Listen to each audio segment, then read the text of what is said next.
हाँ जी बालकों, सुप्रभात, नमस्कार, राम राम, प्रणाम। कैसे हाल चाल? तो चलिए बालकों, करते हैं कैश फ्लो चैप्टर का एक बेहतरीन सवाल। सवाल हमसे लास्ट लाइन में कुछ पूछना चाह रहा है।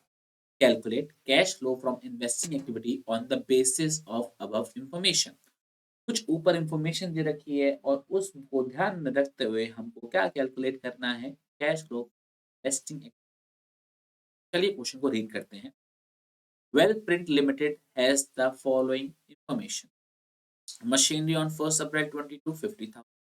Machinery on 31st March 23, 60,000. आपको मशीन का ओपनिंग और क्लोजिंग बैलेंस दो। इसके अलावा accumulated depreciation on 1st April 22 और accumulated depreciation on 31st March 23 और आपको इसका भी ओपनिंग क्लोजिंग दे रखा है। During the year, a machine costing rupees 25,000, accumulated depreciation thereon 15,000. आपने एक एसेट खरीदा था कितने का? 25,000 का, जिस पे आज तक 15,000 का डेप्रिसिएशन लग चुका है। मतलब आज के दिन इसकी जो वैल्यू है वो कितने की है? 10,000 की है।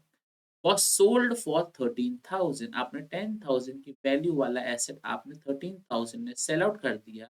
दैट मीन्स आपको प्रॉफिट कितने का हो गया होगा? 3,000 का प्रॉफिट होगा। ओके, क्वेश्चन हमसे बोल रहा है क्या निकालिए cash flow from investing activities. चलिए सबसे पहले तो हम क्या बनाएंगे? वर्किंग नोट बनाएंगे। तो वर्किंग नोट मेरे संग बनाएंगे प्लीज। तो वर्किंग नोट हमारे पास बनेगा सबसे पहले, हाँ जी, मशीनरी अकाउंट। और चार पांच लाइनें छोड़ने के बाद हम क्या बनाएंगे? Accumulated depreciation account. हाँ जी, मेरे संग बनाएंगे प्लीज, एक्यूमुलेटेड डेप्रिसिएशन अकाउंट। तो सबसे पहले यहाँ पर हम लिखेंगे, क्योंकि एसेट है तो इसलिए ओपनिंग बैलेंस किस में चला जाएगा? डेबिट बैलेंस में चला जाएगा।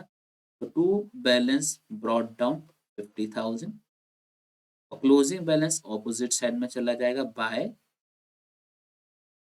Balance carry down 60,000। Right, okay. अब क्योंकि एक्यूमुलेटेड डेप्रिसिएशन से एसेट की वैल्यू कम होती है, इसलिए इसका ओपनिंग बैलेंस क्रेडिट साइड में आएगा। तो बाय बैलेंस ब्रॉट डाउन 5,000 और क्लोजिंग बैलेंस तो ऑपोजिट साइड में ही आएगा, to balance carried down 15,000।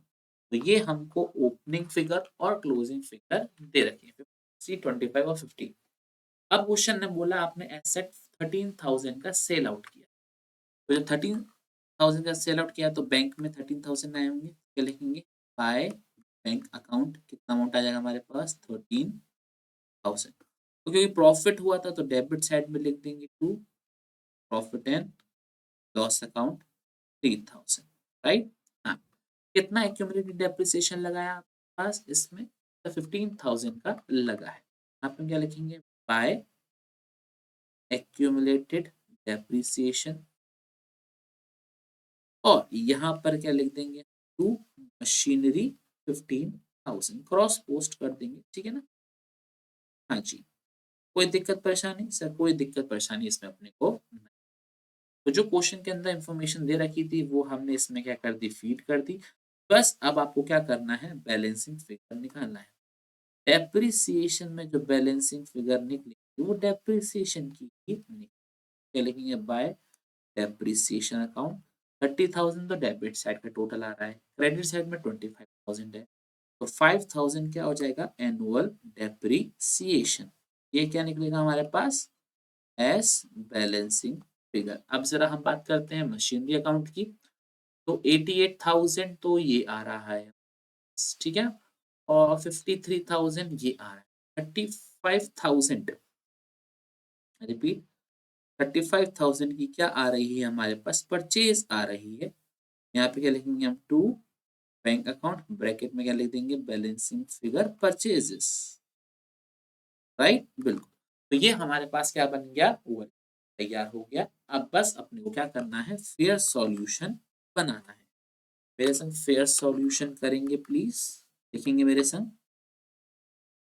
Cash flow from investing activities. Cash flow from investing activities. सबसे पहले क्या लिखेंगे, purchase of machinery, purchase of machinery negative का 35,000।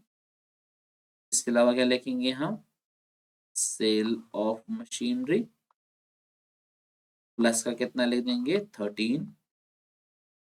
और अभी भी देखो तो नेट में 22,000 क्या आ रहा है हमारे पास, नेगेटिव आ रहा है, मतलब हमारा पैसा यूज हो गया है। यहाँ पे क्या लिखेंगे, cash used in investing activities. I hope बालक अपने को ये सवाल अच्छे से क्लैरिटी के संग क्लियर हो रहा होगा।